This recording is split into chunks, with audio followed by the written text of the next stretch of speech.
속으로. 트럼프 차기 대통령이 북한의 김정은과 직접 대화하는 방안을 논의 중이라고 로이터 통신이 어제 보도했습니다. 과거 세 차례나 김정은을 만나면서 이 남다른 친분을 과시했던 트럼프는 새로운 외교 방식을 통해서 북한과의 무력 충돌을 위험을 줄이기를 바라는 것으로 보이고 있습니다. 자, 봉화식 기자. 안녕하십니까? 트럼프 대통령 당선인 측이 북한 김정은과의 직접 대화 추진 방안을 논의하고 있다, 이런 보도가 나왔네요. 영국 로이터 통신이 2명의 복수 소식통을 인용해서 단독 보도했습니다. 여기에 따르면 트럼프 팀이 이런 새로운 외교 노력을 통해서 북한과 무력 충돌 위험을 줄일 수 있기를 희망하고 있는 것으로 전해졌는데요. 트럼프 당선인은 집권 1기 때 3번이나 김정은 위원장을 직접 만나면서 남다른 브로맨스 친분을 형성한 바가 있습니다. 6년 전 싱가포르에서 첫 번째 북미 정상회담을 가졌는데요. 그 이듬해 2월 달에는 베트남 하노이에서 2차 정상회담, 같은 해 6월 달 판문점에서 문재인 전 대통령까지 3자 회담을 갖기도 했습니다. 그렇지만 3번씩이나 만났음에도 불구하고 성과가 없이 회담이 결렬이 되고 말았습니다. 그렇기 때문에 5년도 더 지난 시점에서 트럼프 당선자와 김 위원장의 관계가 예전처럼 복원이 될지, 과연 어떨지, 그런 부정적인 전망도 큰 것이 현실입니다. 그런 가운데 트럼프 당선자 측에서 트럼프 당선인이 직접 김정은 위원장에게 접근하는 것이 가장 좋은 방안일 수 있다, 이런 의견이 나오고 있는데요. 다만 트럼프 팀 내부의 이런 논의가 아직까지 유동적이고, 무엇보다도 트럼프 차기 대통령 본인이 아직까지 최종 결정을 내리지는 않은 상태라고 합니다. 결국 트럼프 대통령의 목표가 김정은 위원장과의 관계를 복원하는 것은 맞지만 추가적인 정책 목표 그리고 정확한 시간표는 아직 정해지지 않았다는 것입니다. 네, 트럼프 대통령 당선자는 늘 하면 말을 뱉으면 실천을 하는 사람이잖아요. 자, 그렇습니다. 그러면은 내년 초반에, 취임 초반에 북미 정상회담이 열릴 가능성은 어느 정도로 지금 예상이 됩니까? 아직 내년 1월 말 취임을 2달 정도 앞두고 있고, 아직까지 정권 인수 단계이지만 벌써부터 김정은 위원장과의 관계 개선을 검토하는 것으로 미뤄봤을 때 취임 후에 가급적 빠른 시기 내년 중으로 북미 정상회담이 추진되고 또 성사될 가능성이 적지 않은 것으로 보이고 있습니다. 그리고 이제 다시는 출마를 더 할 수 없는 트럼프 당선자의 입장으로 미뤄봤을 때 내년 집권 초반부터 주요 의제를 속전속결로 처리해 결과물이 나올 수 있는 상황이기 때문에 과연 언제부터 이 북한과의 시그널을 교환할지 주목되고 있습니다. 실제로 트럼프 당선자는 이번 대통령 선거 과정에서도 여러 번 김정은 위원장과의 친분을 강조했습니다. 북한과 다시 외교에 나설 그럴 의지가 있다, 이런 가능성을 시사를 했는데요. 대통령 후보로 공식 지명됐던 지난 7월달 공화당 전당대회에서도 많은 핵무기를 가지고 있는 그 누군가와 잘 지낸다는 것은 좋은 일이다, 이렇게 얘기했습니다.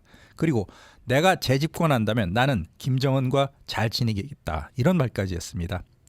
특히 지난주에도 백악관 수석 국가안보 부보좌관의 집권 1기 당시에 대북 협상 실무를 담당했던 알렉스 웡을 발탁했는데, 이를 두고서 북미 정상외교 재개 신호탄이 쏘아 올려진 것이 아니냐, 이런 해석이 나왔습니다. 네. 그냥 김정은이 지금 푸틴하고도 친해져 가지고 러시아와의 밀월 관계를 지금 보이고 있는데, 그게 지금 트럼프와 만나 가지고 어떤 대화에서 어떤 접점을 좀 찾을 수가 있으리라고 보입니까? 어떻습니까? 네, 말씀하신 대로 지난 2018년 첫 만남, 그리고 6년의 세월이 흐르는 이후에 북한은 이제 핵과 미사일 기술을 더욱 고도화시켰습니다. 그리고 지금은 러시아와 친밀하게 협력을 하면서 우크라이나 전장에 정예 부대까지 파병을 했습니다. 더욱 과거보다 대담하게 도발 행태를 보이고 있는 상황이 됐는데요. 더군다나 김정은 위원장은 지난주 평양에서 벌어진 무장장비 전시회 개막 연설에서 이렇게 얘기했습니다. 트럼프 당선인의 대선 승리 이후에 다양하게 제기되고 있는 북미 정상회담 그리고 협상 재개에 대해서 상당히 부정적이다, 이런 식으로 연설을 했는데, 우리는 이미 미국과 함께 협상로에 갈 수 있는 곳까지 다 가봤지만 결과는 없었다.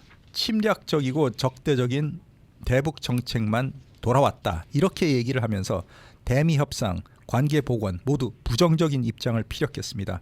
물론 이것을 블러핑, 더 많은 이익을 얻기 위해서 이렇게 말을 심하게 하는 것이라고 말하는 전문가도 있지만 겉으로 볼 때 김정은 위원장의 태도가 달라지는 것은 없을 것으로 보이고 있습니다. 그리고 또 한반도가 지금처럼 가장 파괴적으로 번져질 수 있는 상황에 직면한 적이 없었다. 이렇게 전제를 했는데요.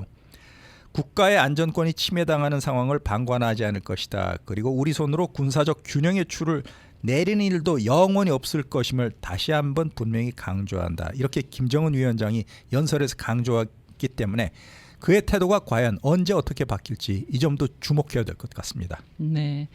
자, 중동 지역에도 전쟁이 포화가 멈출지 모르겠습니다. 친이란 무장정파 헤즈볼라에 이어서 이스라엘과 1년 넘게 전쟁을 해왔던 팔레스타인 무장정파 하마스도 휴전에 합의할 준비가 돼 있다라는 입장을 밝혔거든요. 네, 오늘 하마스 고위 당국자가 하마스가 휴전 합의, 포로 교환을 위한 진지한 거래를 위한 준비가 됐다. 이 점을 이집트, 카타르, 튀르키예 중재자들에게 말렸다. 이렇게 발표했습니다. 그러면서 이스라엘 측이 사실 휴전 합의를 방해해왔다. 이런 주장까지 올렸는데요. 하마스의 또 다른 당국자도 국민 보호를 위해서 합의할 수 있는 레바논의 권리를 인정하고 이 합의가 가자 지구에서도 집단 학살 전쟁을 끝낼 수 있는 합의에 이르는 길을 열어주기를 희망한다. 이렇게 강조했습니다. 이어서 이 문제는 항상 합의를 기피하는 이스라엘 네타냐후 총리에 달려있다. 그가 문제다. 이렇게 강조하고 가자지구 휴전 협상에 실패한 책임은 베냐민 네타냐후 이스라엘 총리에게 있다. 이렇게 재차 강조했습니다. 이 같은 입장은 레바논의 친이란 무장정파 헤즈볼라가 이스라엘과 휴전에 들어간 직후에 나온 것인데요. 헤즈볼라와 이스라엘은 미국의 중재로 앞으로 2달간 60일 동안 임시 휴전에 합의를 했습니다. 또 13개월 동안 이어진 전쟁 때문에 대부분 피난민으로 전락한 팔레스타인 가자지구 주민들 사이에서는 이스라엘과 헤즈볼라의 휴전이 앞으로 가자지구 휴전까지 이어지기를 바란다는 기대감이 높아지고 있는데요. 하마스 통치를 받고 있는 가자지구 보건당국의 발표에 따르면 이번 전쟁으로 가자지구 팔레스타인 사망자가 5만 명에 육박하고 부상자도 10만 명을 넘겼다고 밝혔습니다. 유엔과 같은 국제기구에서는 사망자 절반 이상은 무고한 여성 그리고 미성년자라고 밝혔습니다. 네. 자, 그렇다 그러면 이번에 휴전에 합의한 이스라엘과 또 레바논의 무장정파 헤즈볼라 이 상황은 지금 만일에 이해 득실을 따진다면 어떻게 되는 거예요? 오늘부터 휴전에 돌입한 가운데 최근 몇 달간 헤즈볼라가 입은 그 처참한 피해를 감안할 때 이스라엘이 결국에 최대 승자가 아니겠냐 이런 평가가 나오고 있습니다. 하지만 이 헤즈볼라를 돕고 있는 이란의 의견을 들어보면 정규 군대가 이기지 못한다면 진 것이다라면서 헤즈볼라가 이겼다 이렇게 주장하고 나섰습니다. 그리고 백악관의 국가안보보좌관 내정자로 지명된 마이크 월츠 연방 하원 의원은 트럼프 대통령 당선자 덕분에 평화가 온 것이다 이렇게 주장을 했습니다. 그러면서 명확한 메시지가 트럼프 후보자의 대통령 선거 완승을 계기로 미국 밖에 있는 세계 도처에 전달이 됐다. 그렇기 때문에 중동에서 갈등 완화를 향한 구체적 조치들이 이루어지게 된 것이다. 이렇게 트럼프를 칭찬했습니다. 이스라엘 헤즈볼라가 지난해 10월 교전이 시작됐는데 1년 동안 서로에게 입힌 피해를 따지자면 이스라엘이 숫자적으로는 압도적으로 승리했습니다. 레바논 보건부에 따라도 작년 10월부터 시작된 이스라엘과 헤즈볼라의 무력 충돌 때문에 레바논 쪽의 사망자가 최소 4,000명 가까이 되고 부상자가 10,000명이 훨씬 넘었습니다. 그리고 무엇보다도 이스라엘 공습을 피해서 피난한 사람이 무려 120만 명에 달했습니다. 같은 기간에 이에 비해서 이스라엘 쪽에서는 같은 기간 장병 50명을 포함해서 140여 명이 숨졌는데 훨씬 상대 측보다 숫자 자체로도 적습니다. 그렇기 때문에 네타냐후 이스라엘 총리가 휴전을 발표하면서 우리는 헤즈볼라를 앞으로 수십 년 동안 경거망동하지 못하게 되돌려놨다. 헤즈볼라는 이제 수십 년 전의 상황으로 퇴보됐다. 결국 이스라엘이 승리했다. 이렇게 주장을 했습니다. 그렇지만 고사 직전에 몰린 헤즈볼라 입장에서도 이번 휴전 덕분에 완전히 괴멸될 위기를 모면했다는 점에서 꼭 진 것만은 아니다. 이런 목소리도 나오고 있습니다. 그동안 이스라엘 공습 때문에 속수무책으로 당해왔었는데 이제 새로운 우두머리를 정하면서 조직을 재건할 시간을 충분히 벌었다. 이스라엘 쪽만 완성한 것이 아니다. 이렇게 주장하고 있기도 합니다. 저도 중동 전쟁이 멈출 것 같은 기미가 전혀 보이지 않았잖아요. 그러다가 트럼프 대통령 당선자가 당선이 딱 되고 나니까 이 약간 평화 무드로 흘러가는 거가 이 이면 뒷면에는 뭐가 있을지 그것도 상당히 궁금해서 한번 파봐야 되겠다 이런 기자로서의 생각이 조금 들기는 들었습니다. 자, 이런 가운데 일론 머스크 테슬라 CEO가 또다시 한국의 낮은 출산율을 언급을 했습니다. 오늘 머스크는 자신이 소유한 소셜미디어 X 옛 트위터를 통해서 대한민국 인구의 3분의 2가 한 세대마다 사라질 것이다. 이렇게 썼습니다. 즉 인구 붕괴가 다가오고 있다고 주장을 했는데 이와 함께 세계은행 자료를 기반으로 한국의 출산율 그래프 이미지까지 게재를 했습니다. 이 그래프를 보면 올해 대한민국의 합계 출산율이 0.68명까지 떨어지는 것으로 되어 있는데 쉽게 말씀드리면은 한 명의 대한민국 여성이 태어나서 사망할 때까지 평균적으로 낳는 아기의 숫자가 0.68명 한 사람에도 미치지 못한다는 뜻입니다. 그 출산율 하락 요인은 여러 가지가 있겠습니다만 긴 노동 시간, 낮은 월급, 혼인율 감소 이런 점이 꼽히고 있는 상황입니다. 아니 근데 이 사람은 왜 이렇게 자꾸 한국의 출산율에 대해서 얘기하는 거예요? 그래서 저도 말씀하신 그 질문에 의문을 가졌습니다. 그 하고 많은 250개 나라 가운데 머스크 같은 사람이 왜 대한민국의 출산율을 한 번도 아니고 2번 이상 이렇게 거론을 할까? 평소부터 머스크 CEO는 이렇게 얘기를 했습니다. 단기적으로는 AI 인공지능이 인류의 가장 심각한 위협이 된다. 하지만 길게 놓고 본다면은 세계 인구가 줄어드는 점 자체가 더 큰 문제다. 이렇게 강조하고 있습니다. 머스크의 지론에 따르면 사람이 사람을 만들어내지 못하면 더 이상 인류라는 것도 없고 다른 모든 정책도 무의미하다. 이렇게 지적을 했는데요. 한국이 홍콩과 함께 세계에서 가장 빠른 인구 붕괴를 겪고 있다. 2년 전에 이미 언급을 했습니다. 그리고 가장 최근인 지난달에도 머스크 CEO가 사우디아라비아에서 열린 미래투자 이니셔티브의 화상 대담자로 나왔는데 그때도 역대 최저치인 한국의 출산율 지난해 0.72명을 거론을 했습니다. 지금 출산율 기준으로 한국 인구는 지금의 약 3분의 1보다도 적어질 것이다. 그렇기 때문에 대한민국 인구 문제는 한국 문제뿐만 아니라 전 세계적인 공통 우려이기도 하다 강조를 했는데 막상 세계 최고 부자인 머스크 본인은 여러 명의 여성을 통해서 공식적으로 결혼한 적은 없지만 11명의 자녀를 두고 있습니다. 그냥 웃을 수밖에 없네요. 아유, 그 우리가 자녀를 낳지 못하는 것도 있고 안 낳는 것도 있는데요. 낳지 못하는 것의 많은 비중은요. 돈이 없어서 못 낳는 겁니다. 그리고 돈이 좀 넉넉한 가정에서는 자녀 교육에 얼마나 많은 노력과 돈과 시간을 들입니까? 그런데 넉넉하지 않은 분들은 자녀를 낳아도 그만큼 아이들한테 해줄 수가 없거든요. 그래서 그냥 포기하는 거거든요. 아이 키우기 싫어, 아이 낳기 싫어서가 아닌 부분이 많아요. 네, 그 점도 머스크가 같이 지적을 했더라면 더 좋지 않았을까 그러니까요. 그런 생각이 듭니다. 네, 네, 맞습니다. 근데 한국 부자 나라인데 왜 그래요? 아, 그래, 뭐 미국 부자 나라인데 가난한 사람 없습니까? 한국도 부자 나라지만 가난한 사람 많죠. 네.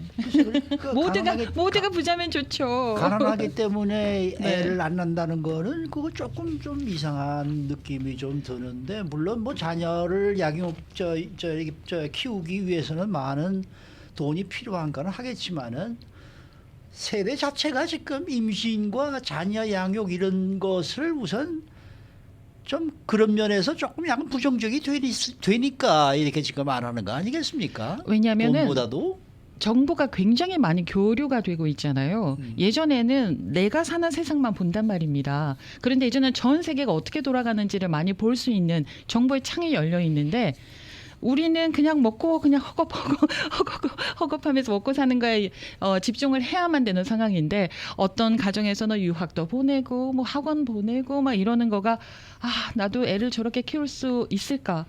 저렇게 잘 키울 수 있을까 이런 걱정들을 하게 되기 마련이죠. 그러니까 포기하는 부분도 있고 또 일부분은 나는 나의 인생을 살 거야. 자식 뭐가 중요하겠어 하는 부분도 없잖아 있고 양분이 그러니까 여러 가지 부분들이 있는데 경제적인 여유 때문에 그렇다는 분들도 많이 계시고요. 일론 머스크처럼 돈이 많으면 why not? 자녀 많이 낳을 수 있지요. 10명도. 네. 근데 이번에 배우 이 정우성이라는 사람을 이렇게 보면은 네. 사실 그건 결론적으로 보면은 본인의 생각 아니겠습니까? 본인의 그럼요. 생각이죠. 애를 낳고 안 낳고는 무슨 그렇죠. 돈이 있다 없다가 아니라 나 자신이 애를 낳아서 키우기가 싫은 거겠죠. 아이를 낳았는데 뭐 병원도 같이 가고 뭐 준비도 같이 하고 뭐 그랬다고 하는데 그거는 개인의 이게 뭐 선택인 우리가 여기서 거예요. 이렇게 열띤 논란을 지금 벌인다고 해서 뭐가 해결될 건 알겠습니다만은 네. 한국의 이 젊은이들의 생각이 좀 아이를 낳아서 키운다는 그 자체가 우선 근본적으로 싫어하는 것 같은 느낌이 들어요. 예전에는 아이는 자기 밥숟가락은 손에 들고 나온다. 자기 밥그릇은 손에 들고 나온다. 그런 얘기 많이 하셨잖아요. 그러니까 세대가 변하면서 그 삶의 생각들이 그 철학들이 좀 달라져서 요즘은 아니 아이가 자기 밥그릇 숟가락 들고 나온다고 라고 그걸 생각하는 젊은 사람들은 아마 없을 겁니다. 그래도 0.68명에서 0.72명으로 올해부터 반등 기미를 보이고 있는 상황이 네. 좀 나아질 조짐을 보이고 있는 것 같습니다. 그렇죠. 2명은 돼야 되는데 말입니다. 적어도 2명은 돼야 되는데 환경이 많이 좀 좋아졌으면 좋겠습니다. 네. 수고 많으셨습니다. 고맙습니다. 봉화식 기자였습니다.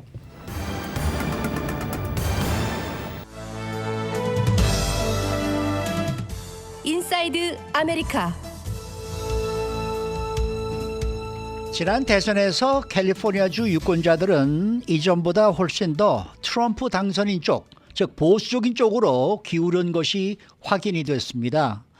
이러한 우경화가 앞으로 2년 뒤인 2026년도에 실시가 될 캘리포니아 주지사 선거에서는 과연 어떤 영향을 미치게 될 것인가? 이 많은 민주당 주지사 후보들은 트럼프 행정부와 대립각을 세우는 것이 과연 도움이 될 것인가? 이에 대한 이야기를 오늘은 나눠보도록 하겠습니다. 박현경 기자. 네, 안녕하십니까. LA 타임스가 오늘 아침에 이 캘리포니아 주에서 우경화된 추세가 2년 뒤 2026년 주지사 선거에 나선 후보들에게 어떤 영향을 줄지에 대해 이 특집 기사를 싣고 있습니다. 우선 개빈 뉴섬 주지사가 선거에 도전장을 냈던 2017년도의 분위기는 어땠었는지부터 알아봤으면 좋겠네요. 지금과는 상당히 달랐을 것 같은데요. 네, 개빈 뉴섬 당시 후보는 이 캘리포니아주의 그 진보주의자들의 끌어오르는 분노를 그때 이용했었습니다. 한 번은 선거 유세에서 이처럼 말했습니다. 도널드 트럼프에 저항하길 원하느냐 라면서 Boy, bring it on, 도널드. 한번 덤벼보라면서 자극해서 그렇게 유권자들의 표심을 얻어냈습니다.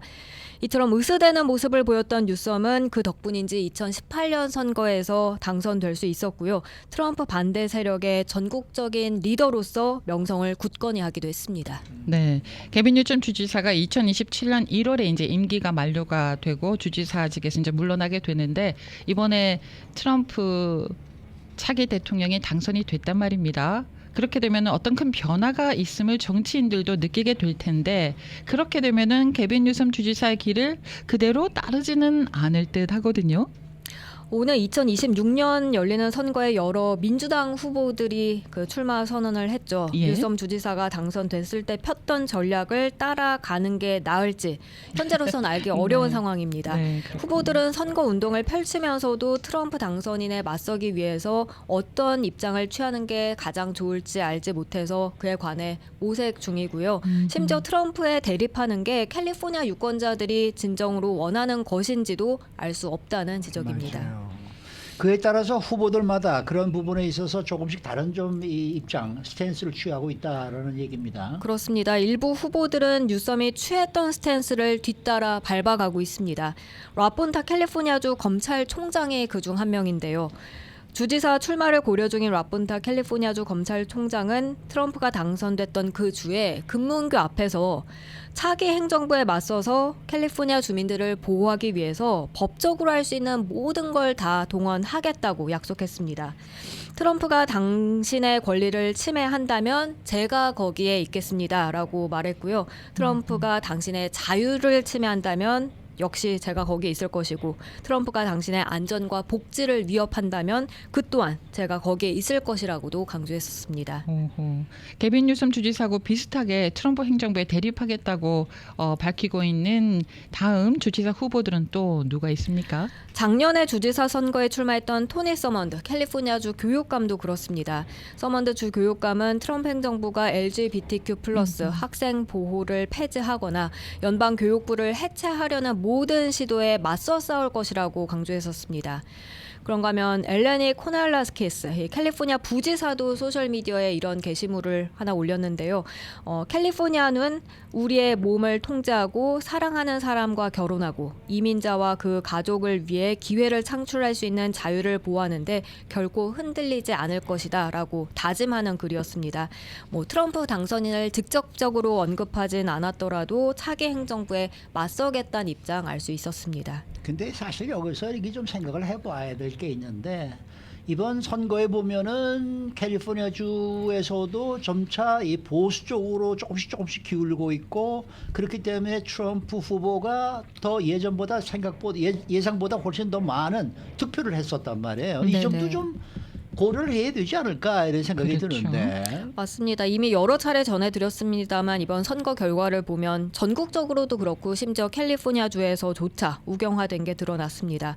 2020년 바이든 대통령이 이겼던 그 여러 카운티들이 올해는 트럼프 쪽으로 기울었는데요. 여기엔 남가주 샌버나디노 카운티, 또 북가주의 뷰트 카운티, 샌호아킨 밸리부터 멀시드, 프레즈노, 스타니슬러스 카운티를 포함한 여러 지역들이 많이 포함됩니다. 또 지역적으로 보지 않고 일부 선거 결과를 봐도 그랬죠. 유권자들이 주민 발의안 36을 통과시켰고 조지 게스콘 LA 카운티 검사장을 끌어내렸습니다. 맞습니다. 이런 가운데 UC 버클리의 폴리티컬 사이언티스트자 공공정책 교수인 세라 안자는 이런 질문을 합니다.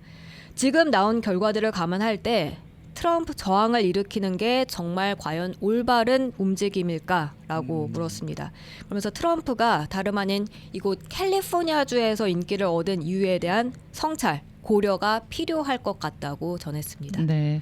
그러면 이런 결과에 주목하는 또 다른 주지사 후보가 또 있습니까? 지난 3월에 주지사 선거에 출마했던 베티 전 캘리포니아주 회계감사관인데요. 예. 캘리포니아주가 트럼프 쪽으로 기울고 있다고 지적했고요.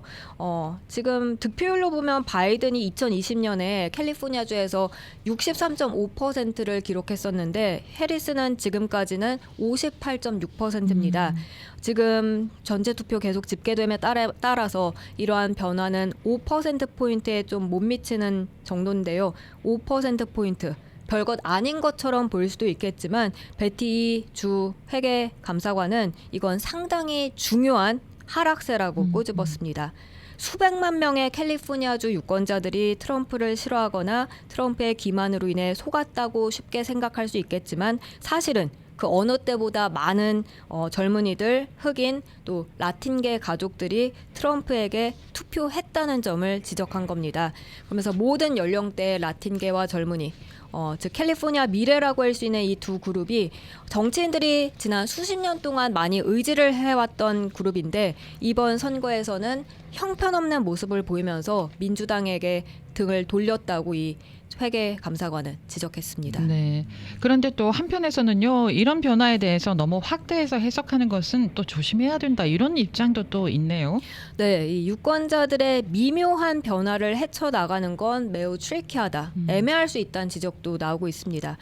또 너무 우경화 쪽으로 간다고 과하게 반응하는 것 역시 위험할 수 있다는 지적도 있고요. 트럼프 당선인이 2020년보다 2024년 올해 캘리포니아주에서 좀 더 나은 성과를 거둔 건 사실이지만 대부분 유권자들에겐 여전히 아직까지도 인기가 없다는 점도 맞다는 겁니다. 그리고 또 뭐 이번 선거 결과만 갖고 볼 때 주지사 후보들이 어떤 입장을 취할 것이냐, 어떤 스탠스를 취할 것이냐 이렇게 또 결정을 할 수는 없지 않겠습니까? 네, 이게 단순하게 볼 수 없는 게요. 역사적으로 봤을 때 백악관에 들어가지 못한 당이 다음 총선에서는 큰 성과를 거두었다는 겁니다. 캘리포니아 주민들이 새 주지사 뽑는 게 2026년이죠. 그때는 오히려 트럼프를 공격하는 게 후보로서 좀 더 나은 결과를 얻을 수도 있다는 계산도 지금 나오고 있습니다. 네. 또 이런 것도 있어요. 트럼프에 대해서 집중적으로 관심을 갖는 게 결국은 일종의 필요악이다. 또 이렇게 주장하는 부분도 있네요. 이건 어떤 얘기입니까? 주지사 선거에 출마한 토니 애킨스 전 캘리포니아주 상원의원이 그처럼 묘사했는데요. 트럼프의 재선 성공이 주지사 선거의 전체적인 성격을 바꾸는 건 맞다면서 그건 일종의 필요악이라고 전했습니다.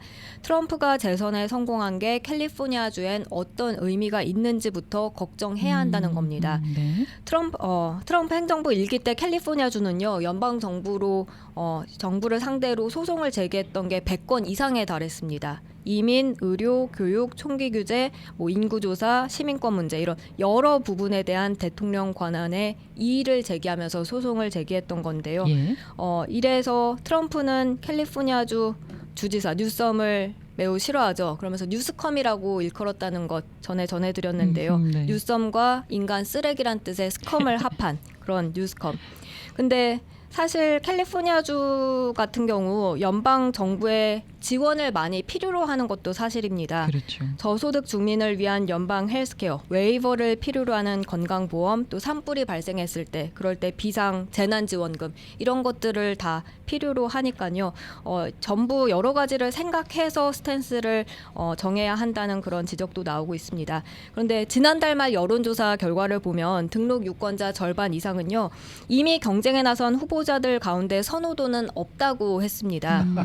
그리고 선호도가 있다고 한 그런 유권자들 중에서도 아직 출마를 발표하지 않은 후보를 꼽은 경우도 많았고요. 그래서 앞으로 또 어떤 후보들이 나서고 어떤 후보들이 캘리포니아주 유권자들의 표심을 얻을지는 좀 더 지켜봐야 하겠습니다. 아니 정치인들이요 자기 소신을 갖고 자기 지역에 있는 그 주민들이 어떤 것을 원하는지 살펴보고 함께 소통을 하고 그래서 가장 좋은 무언가를 내놔야지 사람들이 트럼프 쪽으로 쏠리네 이거 민주당으로 쏠리네 이러면서 왔다 갔다 하는 것도 그것도 참 말이 안 되지 않습니까? 이겨야 되니까요. 그게 문제라는 거예요. 이기고 지는 게 중요한 게 아니라 정치인이 무엇이냐는 그 철학을 먼저 저한테 묻지 갖고서 마시고 정치인한테 물어보시고. 주민들과 함께 해야죠. 네, 근데 사실 그래요. 이거 아까 말씀하셨습니다만은 지금 캘리포니아주는 뭐 산불도 많이 나고 이런 네. 재해 발생되면은 지원금도 재난 지원금도 받아야 되고 지난번에도 트럼프 당시 대통령이 돈 안 주겠다고 그랬었잖아요. 캘리포니아주에 너무 좀 저쪽으로 간다고 맞아요.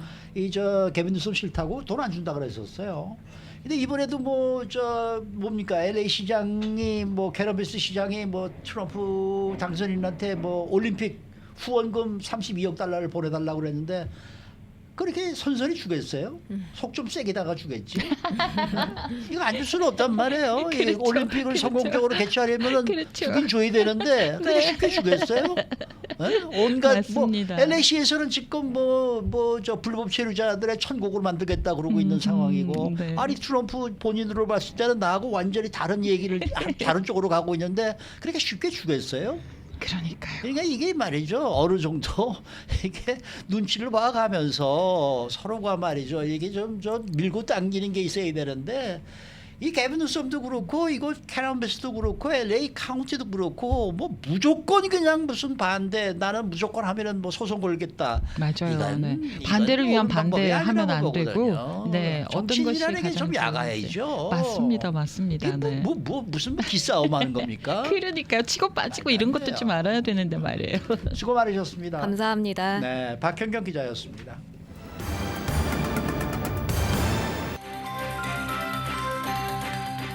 데일리 브리핑. 네, 오늘은 워싱턴 DC 미주 한인 유권자연대 김동석 대표 모시는 날입니다. 대표님 안녕하십니까? 네, 안녕하세요. 네.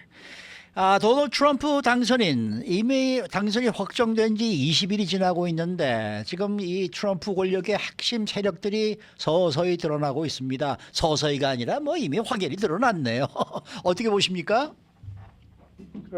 그렇습니다. 지금 20일 지나면서 트럼프 당선자 그룹들이 하는 걸 보면은 이전에 소문이 났듯이 8년 전하고는 좀 다르게 준비된 부분들이 있구나. 네. 이런 게 보여요. 음. 그리고 그 임명된 사람들 면면을 보면은 그 트럼프 대통령, 트럼프의 리더십은 그냥 여전하구나. 그리고 또 이제 저는 개인적으로 판단할 때에는 트럼프가 맨 처음에 그 2016년 대통령 출마한다고 나왔을 때 노래 부르듯이 계속한 게 여러분 이 정치권이 썩어가지고 이 나라가 이렇게 됩니다. 그러니까 저거를 부셔야 됩니다. 뭐 이런 입장, 이런 구호만 했었어요. 그래서 그거를 여기저기 저 너무 그런 입장을 많이 얘기했기 때문에 그 워싱턴에 그 쓰레기 청소를 해야 된다. 워싱턴 권력의 오물을 빼야 된다. 막 이런 명분 때문에 그렇게 주목을 받아가지고서 그 대통령에 당선됐죠. 네.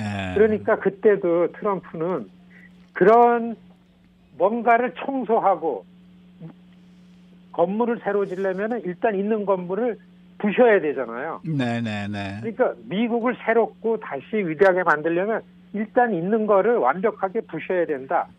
이런 분위기, 이런 스타일로 말도 막 하고서 막 그렇게 했었습니다. 그렇기 때문에 기존에 있는 구조나 정부나 세력들에 대해서 계속 공격을 했잖아요. 네. 이번 대통령 선거에서도 뭐 다르지 않았었습니다.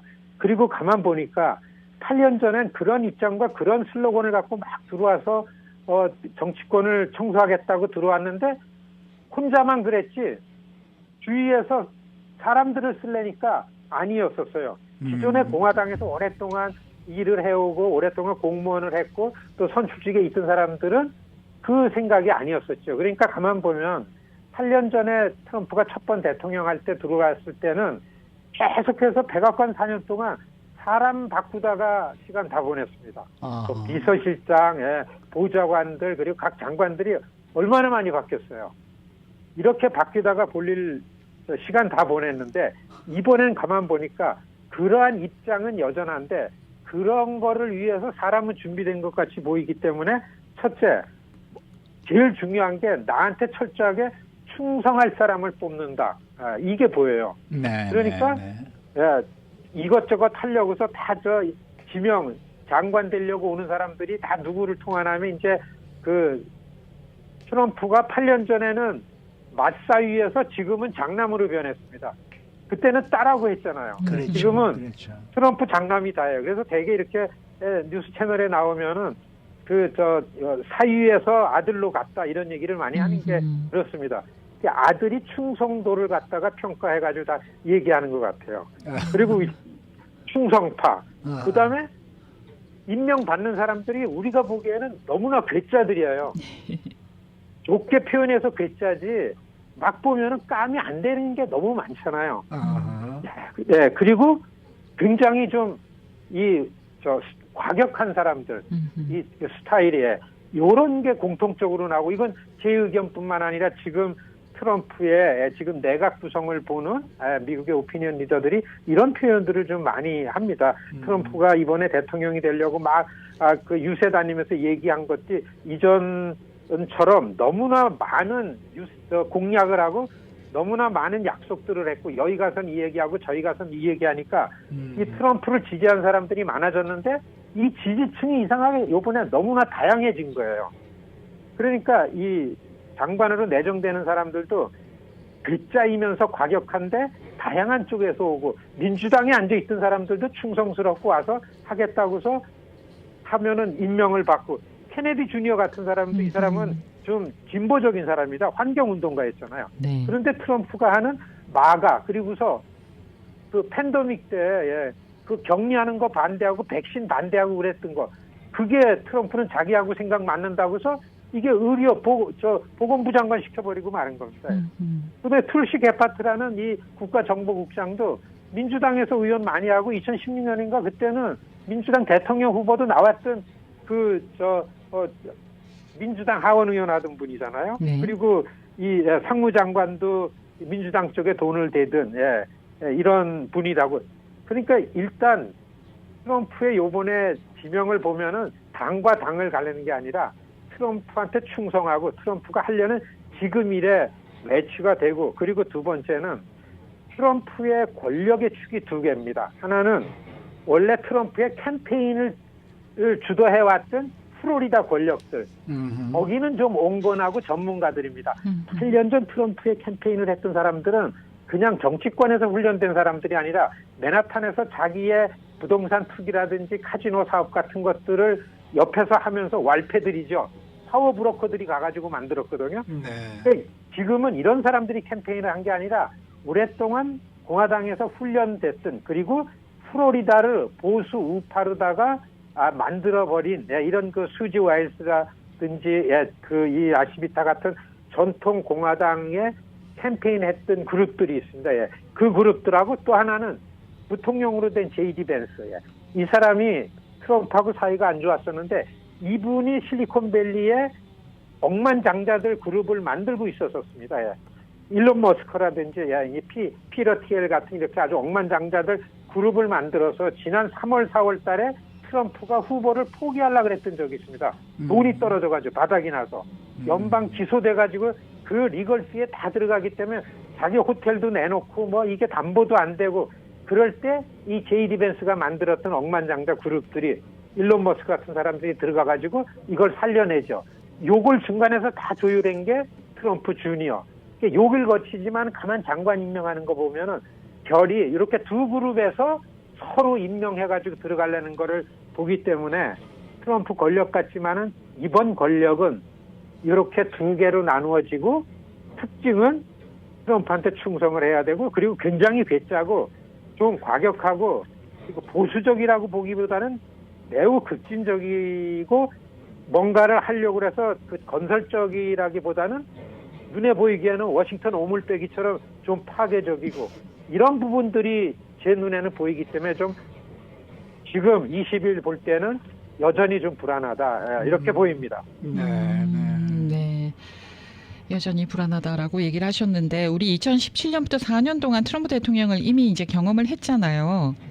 그래서 그것도 경험을 했는데 지금 한 20일 동안에 뭐 장관직 임명하고 뭐 이런 거를 보면은, 설문조사를 하면은 50% 이상이 좀 기대가 좀 크다, 이렇게 설문조사 결과 나오거든요. 50% 이상이 희망적이다, 이렇게 이제 답변을 하니까 앞으로 그러면은 트럼프 대통령 제2기 집권은 지금까지 20일 동안에 미루어 봤을 때 어떨 듯 합니까?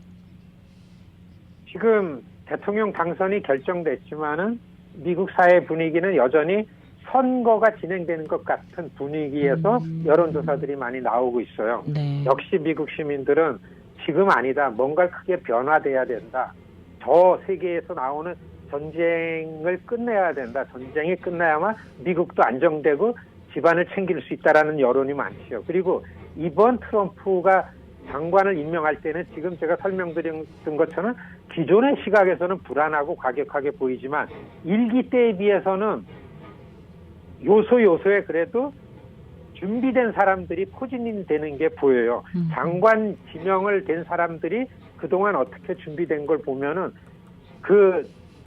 제가 이 시간을 통해서 많이 설명드렸던 것처럼 마가 운동이라는 우파 사회 운동을 미국의 정부 구조화, 제도화시키느라고 준비된 것들이 같이 드러나고 있기 때문에 네. 일말에서는 좀 이전에 비해서는 기대가 찼다, 기대를 걸만하다라는 여론조사가 나오는 거죠.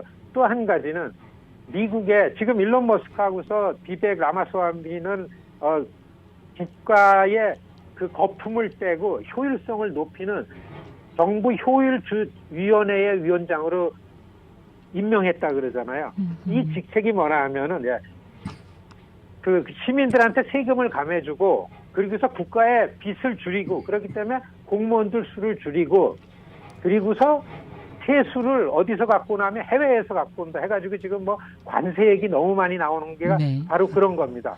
미국 일반 시민들의 기대가 거기에 기대가 있는 거죠. 그리고 또 한 가지는 이번에 선거에서 드러난 게 반이민 분위기가 너무나 크게 표현이 됐습니다. 예. 맞아요. 그래서 트럼프에서 지금 목소리 나오는 거는 여러분 이민자 그룹들을 미국의 시민사회를 이 시민과 아닌 거를 구분하라고 그 권한을 미국이 나한테 줬습니다. 라는 걸 기회 있을 때마다 얘기를 하고 있어요. 지금 트럼프가. 그렇기 때문에 관세나 뭐 이런 관세를 높이고서 미국이 미국 우선주의로 간다 그러는 얘기를 하기 전에 트럼프 대통령은 꼭 뭘 얘기 안 하면 왜 관세를 높이냐면 미국의 교역을 통해 가지고서 이민자들이 너무 혼란스럽게 들어오고 그리고서 마약도 너무 많이 들어오고 미국이 망가진다. 그렇기 때문에 관세 높이는 거는 이 이민과 이 마약 문제 해결하는 것도 천병이다. 이런 얘기를 많이 합니다. 그렇기 때문에 보면은 이런 부분에 있어 가지고는 미국 시민사회에서는 요번에 지지를 보내준 것만큼의 여론은 아직 당선인한테 기대하는 걸로 나오는 걸로 이해된다. 그리고서 이 새 정부가 1월 달에 취임해서 시작되면은 제일 먼저 손을 댈 거는 지금 우리를 긴장시키는 이 이민 관련한 부분들이요. 네. 분리하고 구분해서 그다음에 정리한다, 추방한다. 뭐 이런 그 로드맵으로 가는 게 제일 빨리 진행이 되지 않겠는가. 워싱턴에서 볼 때는 그렇게 보이고 있습니다. 네. 알겠습니다. 오늘 말씀 잘 들었습니다. 네, 고맙습니다. 네, 워싱턴 DC 미국 한인 유권자연대 김동석 대표 함께했습니다.